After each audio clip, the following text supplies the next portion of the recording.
नमस्कार। चित्तौड़ दर्शन में आप सभी का स्वागत है। नजर डालते हैं आज के समाचारों को। चित्तौड़गढ़ के शहरी क्षेत्र में गुरुवार को पथ संचलन निकाला गया। इस पथ संचलन की एक खास बात यह भी रही कि कई छोटे बालकों ने गणवेश में भाग लेते हुए कदम से कदम मिलाकर इस पथ संचलन में भाग लिया।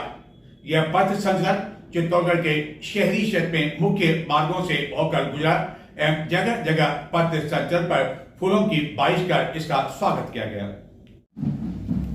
विजयादशमी यानी कि दशहरा पर राष्ट्रीय स्वयं सेवक संघ की स्थापना के 100 वर्ष पूर्ण होने के उपलक्ष्य में देश भर में विभिन्न कार्यक्रम आयोजित किए जा रहे हैं। इसी उपलक्ष्य में गुरुवार को चित्तौड़गढ़ के शहरी क्षेत्र में रिमझिम बारिश के बीच पथ संचलन का आयोजन किया गया। चित्तौड़गढ़ के शहरी क्षेत्र में केशव संघ संस्थान से रिमझिम बारिश के बीच यह पथ संचलन आरंभ हुआ, जो नगर के मुख्य मार्गों से गुजरता हुआ पुनः इसी स्थान पर आकर संपन्न हुआ। बीच मार्ग में जगह जगह पथ संचलन का फूलों की बारिश कर स्वागत किया गया। संचलन में कई कम आयु के बालक भी गणवेश धारण कर सहभागिता निभाते हुए उत्साहपूर्वक कदम से कदम मिलाते हुए चल रहे थे। इसी तरह का पथ संचलन 3 दिन पहले ऐतिहासिक चित्तौड़ दुर्ग पर भी निकाला गया। वहाँ भी बड़ी संख्या में स्वयं सेवक शामिल हुए एवं चित्तौड़ दुर्ग पर पहली बार इस तरह का पथ संचलन निकाला गया, जो कि लोगों के लिए काफ़ी अधिक उत्साह का कारण भी बना रहा एवं दुर्ग पर निकाले गए पथ संचलन का भी लोगों ने गर्म जोशी के साथ स्वागत किया एवं जगह जगह फूलों की बारिश कर वहां भी इसका स्वागत किया गया एवं दुर्ग भ्रमण करने के लिए आए कई पर्यटकों द्वारा भी यह पथ संचलन देखा गया।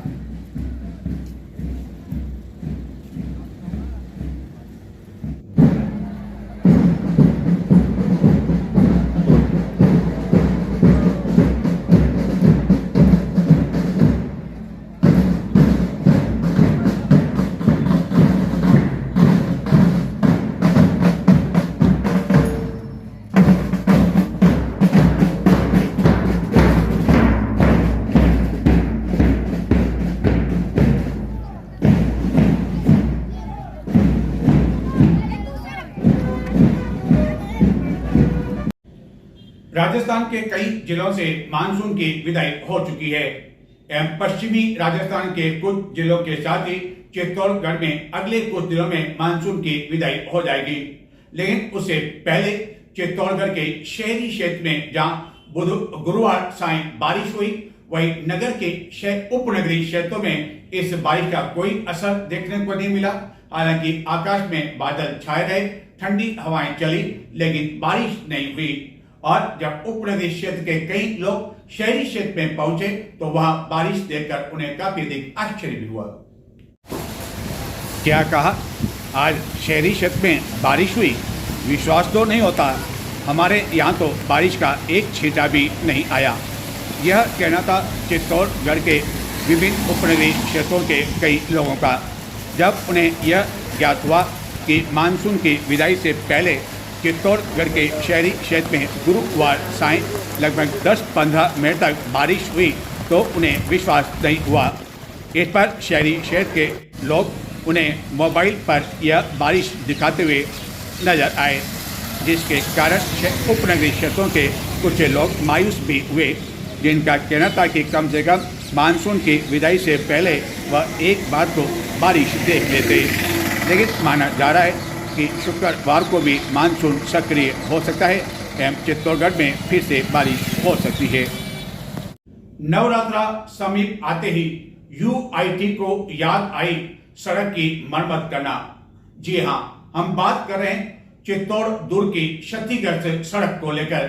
चित्तौड़ दर्शन पर भी प्रमुखता के साथ इस समाचार को दिखाया गया कि गत कई समय से दुर्ग मार्ग की क्या हालत है, जिसके कारण पर्यटकों को काफी अधिक परेशानियों का सामना करना पड़ रहा है।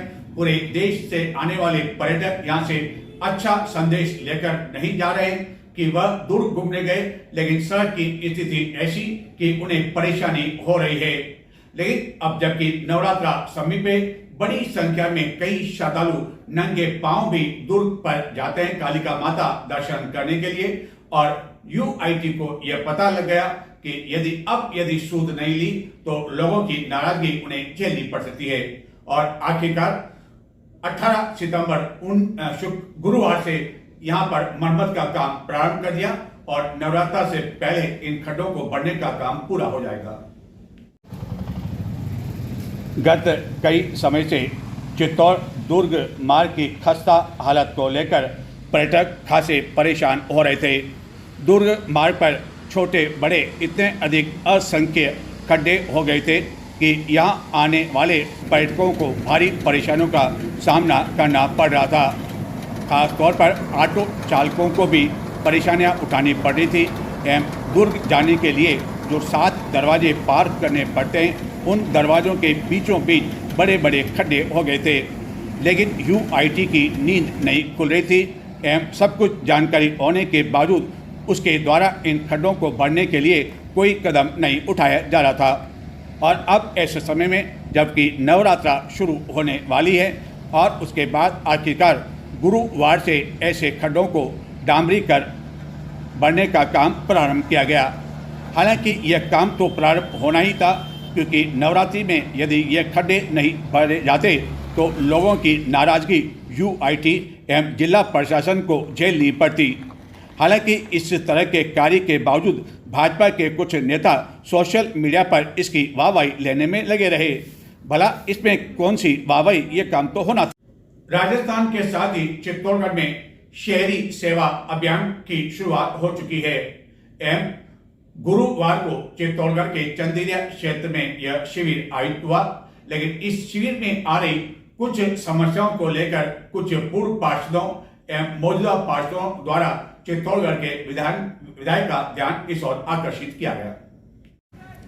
चित्तौड़गढ़ एवं राजस्थान में प्रारंभ हुए अभियान शहरी सेवा शिविर में आ रही लोगों की समस्या के बारे में भाजपा के कई पार्षदों, पूर्व पार्षदों एवं अन्य जनप्रतिनिधियों ने चित्तौड़गढ़ के विधायक का ध्यान आकर्षित करते हुए बताया कि परिषद द्वारा जारी अंतर्गत गुणसूत्र ए में वैकल्पिक दस्तावेज की छूट नहीं होने के कारण पट्टा बनाए जाने में कठिनाई आ रही है। इसी तरह कई लोगों का कहना है कि इस शिविर में राजस्थान आवासन मंडल के किसी भी अधिकारी एवं कर्मचारी के नहीं होने से उनसे संबंधित कार्य भी नहीं हो पा रहे हैं। इसी तरह राज्य की भूमि नियमन का प्रावधान नहीं होने के कारण भी पट्टा बनाए जाने में कठिनाई आ रही है। वैकल्पिक दस्तावेजों के आधार पर पट्टा बनाए जाने हेतु पत्रावलियां लंबित है।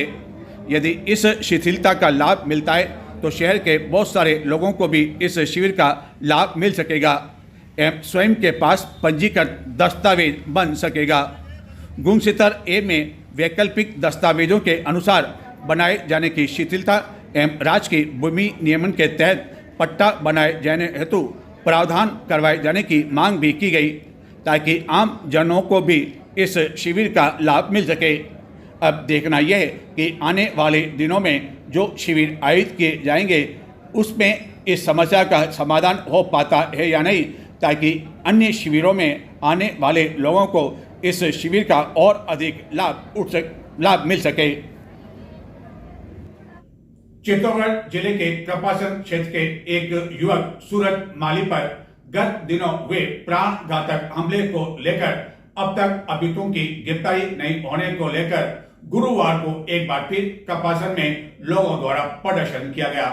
इस दौरान कांग्रेस के एक नेता की प्रशासनिक एवं पुलिस अधिकारियों से हल्की झड़प भी हो गई एवं कांग्रेस के साथ ही लोगों ने अल्टीमेट दिया है आगामी 20 सितंबर तक कि 20 सितंबर तक सभी अभियुक्तों को गिरफ्तार नहीं किया जाता है तो हाईवे जाम कर दिया जाएगा और बड़ा प्रदर्शन किया जाएगा।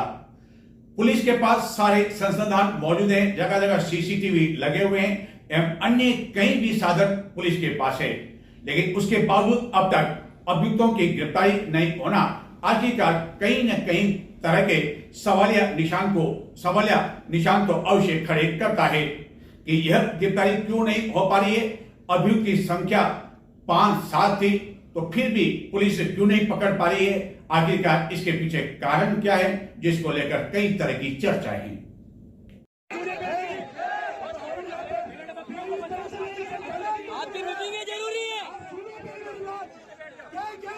जब पब्लिक पे थी हाँ ठीक ठीक नहीं है आपको तो करना होगा 50,000 रुपए बकरियां मर किसी को मुआवजा मिल रही है सरकार बाकी लोगों को इंसान को मुआवजा न मिल रही हो 48 घंटे से सुन रहे हैं आपकी आवाज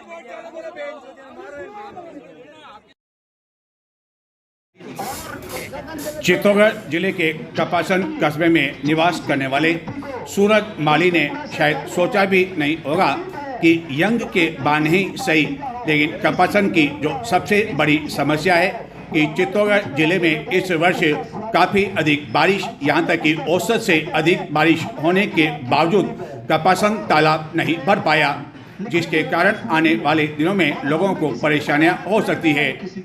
सूरज माली द्वारा सोशल मीडिया के विभिन्न प्लेटफार्म पर कई तरह के वीडियो वायरल किए गए एवं नेताओं को जगाने के लिए उसका उद्देश्य था, न कि नेताओं पर चोट पहुंचाने के लिए इस तरह का उसका उद्देश्य था। और इस तरह के वीडियो अन्य लोग भी वायरल करते रहते हैं ताकि कम से कम ऐसे वीडियो के माध्यम से ही सही जिम्मेदार लोग अपनी जिम्मेदारी समझ सके और जिनको जनता वोट देती है, चुनाव में जिताती है, वह भी कम से कम सजग रहकर इस बारे में गंभीरतापूर्वक सोच सके। लेकिन सूरज माली का कहना क्या हुआ, उसके द्वारा सोशल मीडिया पर इसको लेकर विभिन्न वीडियो वायरल करने के बाद उस पर प्राणघातक हमला कर दिया जाता है।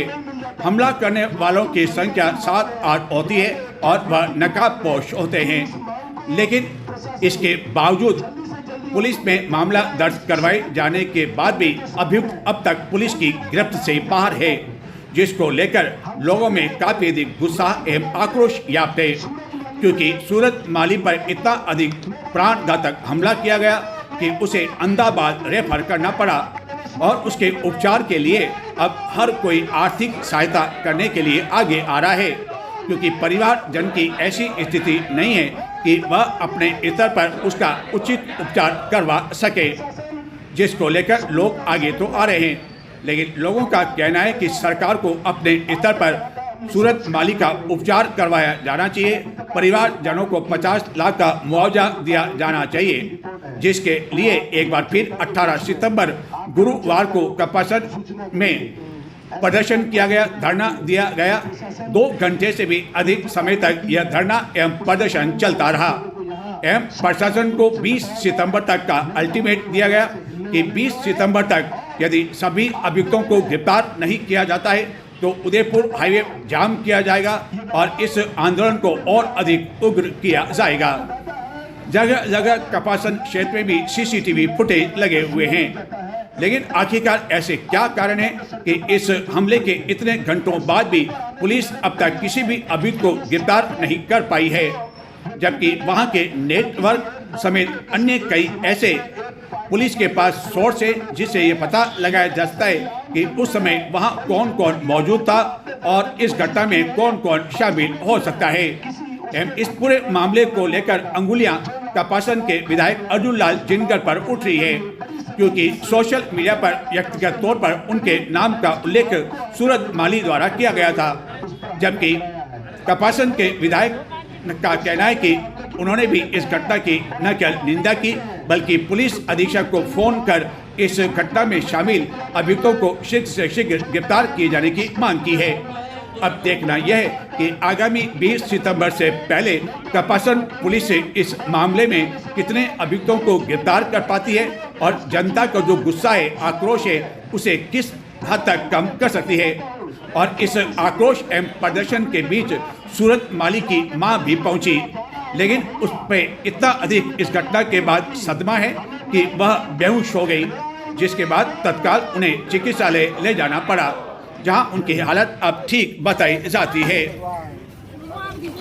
इस प्रदर्शन के दौरान कांग्रेस जिला अध्यक्ष के साथ ही कांग्रेस के अन्य कई पदाधिकारी एवं कार्यकर्ता मौजूद थे एवं घटना स्थल से तत्काल सूरज माली की मां को कपासन स्थित चिकित्सालय ले जाया गया एवं बार बार वह यही कहती रही कि आखिरकार उसके बेटे ने ऐसा क्या किया कि उसके साथ बेरहमी के साथ इस तरह हमला किया गया और उसे गंभीर रूप से घायल किया गया।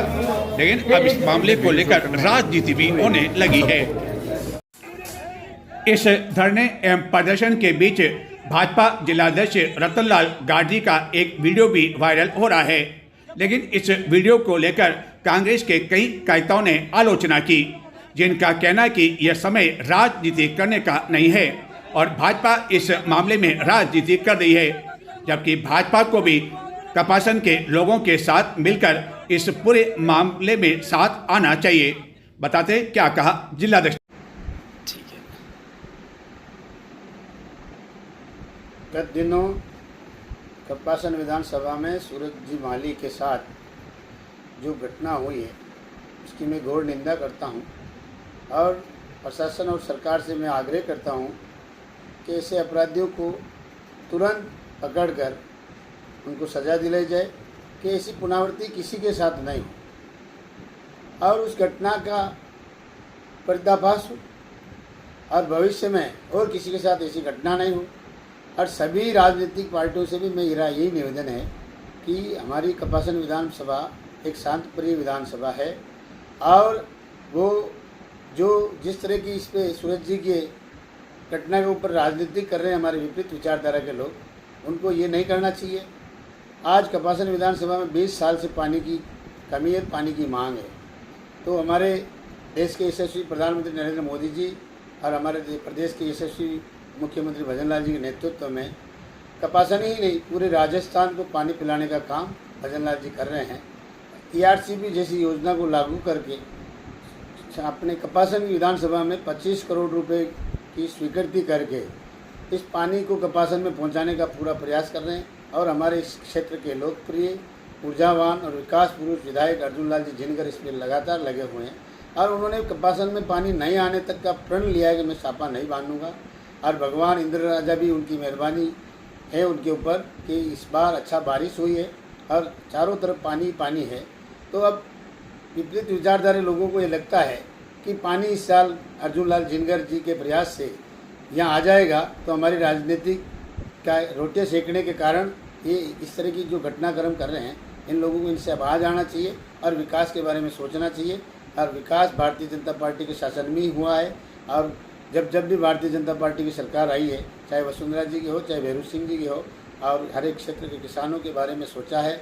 वसुंधरा जी ने भी मुख्यमंत्री जन स्वावलंबन के बारे में सोचा है। आज मोदी जी ने पूरी पर्यावरण को देखते हुए पर्यावरण की रक्षा करने के लिए काम कर रहे हैं। भजन लाल जी कितने पेड़ पौधे लगा रहे हैं कि आने वाली पीढ़ी में हमारे को शुद्ध वातावरण मिले, शुद्ध जल मिले, इसके लिए काम कर रहे हैं। कांग्रेस की अच्छी मानसिकता को मैं कहता हूँ कि इसका बाज आए और आने वाले भविष्य सुनहरे भविष्य कपासन का उज्जवल भविष्य की कामना करता हूँ। धन्यवाद। जय भारत, जय राजस्थान। नमस्कार। राजस्थान में अभी आगामी विधानसभा चुनाव होने में काफी समय है, लगभग 3 साल का समय। वहीं दूसरी ओर लोकसभा चुनाव होने में लगभग 3.5 वर्ष का समय है। आगामी निकाय चुनाव भी कब होंगे, पंचायत चुनाव कब होंगे कहा नहीं जा सकता है, लेकिन 2025 में तो चुनाव होने वाले नहीं हैं। लेकिन उसके बावजूद चित्तौड़गढ़ जिले के बेगू उपखंड क्षेत्र में कांग्रेस की ओर से आयोजित किसान सम्मेलन में जिस तरह की हजारों की संख्या में भीड़ उमड़ी, उस भीड़ ने भाजपा नेताओं की नींद उड़ा दी है। इस भीड़ से कांग्रेस प्रदेश अध्यक्ष भी काफी अधिक गदगद दिखाई दिए। वहीं इस सम्मेलन के दौरान मौजूद पूर्व मंत्री उदयलाल आंजना ने कुछ ऐसी बातें कही जो कि बाद में चर्चा का विषय बनी रही।